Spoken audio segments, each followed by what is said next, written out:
Video को NEET के serious aspirant ही देखें, क्योंकि ऐसे बच्चे जिन्होंने पार्शियल ड्रॉप किया है, जिनके मन में पार्शियल ड्रॉप का भावना है, या ऐसे बच्चे जो सोचते हैं कि मेरा इस बार नीट नहीं होगा तो कोई अदर ऑप्शंस ढूंढ लेंगे, या ऐसे बच्चे जो सोचते हैं कि कोई बात नहीं, अगर मेरा सिलेक्शन नहीं होता है तो कोई इशू नहीं है, मैं अपने कुछ ना कुछ अपने लाइफ में कर लूँगा, लाइक बीएससी या कोई नर्सिंग या कुछ। तो देखिए ऐसे में आप नीट को क्रैक नहीं कर पाएंगे, because your thought process decided कि आपका नीट में सिलेक्शन होने वाला है या नहीं होने वाला है। It depend on the thought. अगर आपने मान लिया कि आपकी हार निश्चित है तो आपकी हार निश्चित ही है।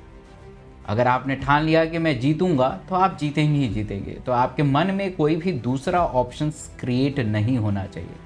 अगर आपके मन में कोई भी दूसरा ऑप्शन क्रिएट हो रहा है तो शायद इस बार भी आपका सिलेक्शन नहीं होगा। इसलिए आपके मन में सिर्फ और सिर्फ एक ही थॉट चलना चाहिए, और वो थॉट ये है कि मेरा सिलेक्शन इस बार होना ही है।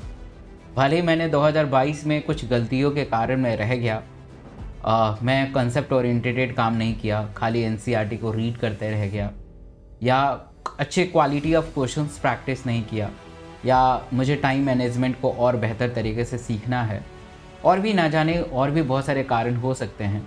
तो सबसे पहले अपने कारण को लिखिए कि क्या कारण रहा जिसमें नीट 2022 को बेहतर नहीं कर पाए आप, और उसे एक पेपर पे लिखिए ज़रूर। और उस कमजोरियों को 2023 में दोहराना नहीं है, उस पर अमल करना है, उस पर विजयी प्राप्त करना है। अगर आपको लगता है कि आपको कंसेप्ट ओरिएंटेड पढ़ना है तो मैं आपके लिए हमेशा खड़ा रहता हूँ, चाहे वो अनअकैडमी पे हो, यूट्यूब पे हो। अनअकैडमी पे मैं अभी भी रोज़ाना सुबह 9 बजे और शाम को 8 बजे क्लास लेता हूँ। आप वहाँ से आगे शुरुआत कर सकते हैं, या यूट्यूब पे मेरे शुरुआत कर सकते हैं। बहुत सारे ऑप्शंस खुले हुए हैं। बस देर किस बात की है कि स्टार्ट करना। आप स्टार्ट करिए चीज़ों को।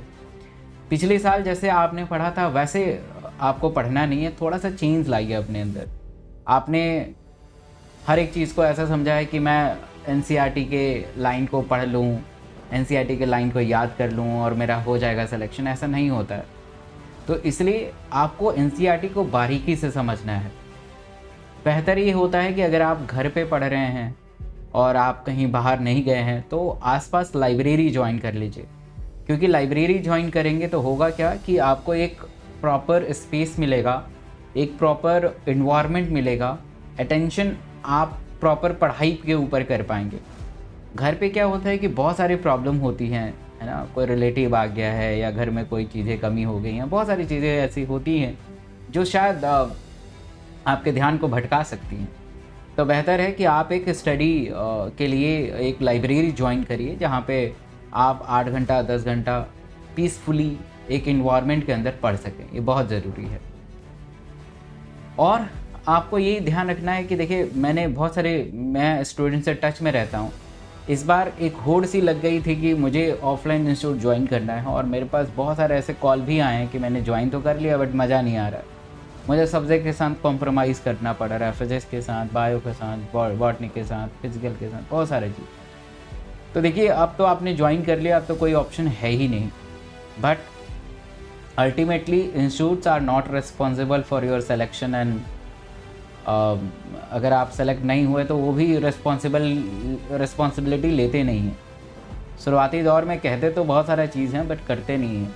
अल्टीमेटली ये आपका लाइफ है और आपको डिसाइड करना है, क्योंकि आप सक्सेस होंगे तो आपका घर परिवार आप पे निर्भर है, और आप जैसे करेंगे वैसा ही होगा। तो इसलिए कोई बात नहीं, अगर आपको लगता है कि मैं बेहतर नहीं कर पा रहा हूँ या नहीं कर पा रही हूँ, तो आप खुद से प्रयास करिए, खुद से सेल्फ स्टडी करिए, खुद से बेहतर तरीके से समझने का प्रयास करिए, और शायद ये हो सकता है। क्योंकि अभी भी वक्त है। अगर आप इस वक्त के पहले अगर अपने आप को समझ लिया, ये सारी चीज़ों को अच्छे तरीके से हैंडल कर लिया, तो आपका सिलेक्शन हो जाएगा। अगर 2-4 महीने बाद अगर आप संभलते हैं तो शायद लेट हो चुका होगा, क्योंकि 2023 में ऐसा अनुमान लगाया जा रहा है करीब 20 लाख बच्चे बैठने वाले हैं। अब सोचिए कि इतना कॉम्पिटिटिव इन्वायरमेंट में आपको सर्वाइव करना रियली टफ, बट येस अगर आप अच्छे तरीके से गाइडेंस में पढ़ेंगे तो शायद ये पॉसिबल हो पाएगा। तो कोई भी सब्जेक्ट हो, चाहे फिज़िक्स, केमिस्ट्री, बायो हो, उसको एक प्रॉपर टाइम दीजिए और इक्वल वेटेज दीजिए। अच्छे से कंसेप्ट को पढ़िए, अच्छे क्वालिटी ऑफ क्वेश्चन को प्रैक्टिस करके आप सफलता को हासिल कर सकते हैं। Thank you so much.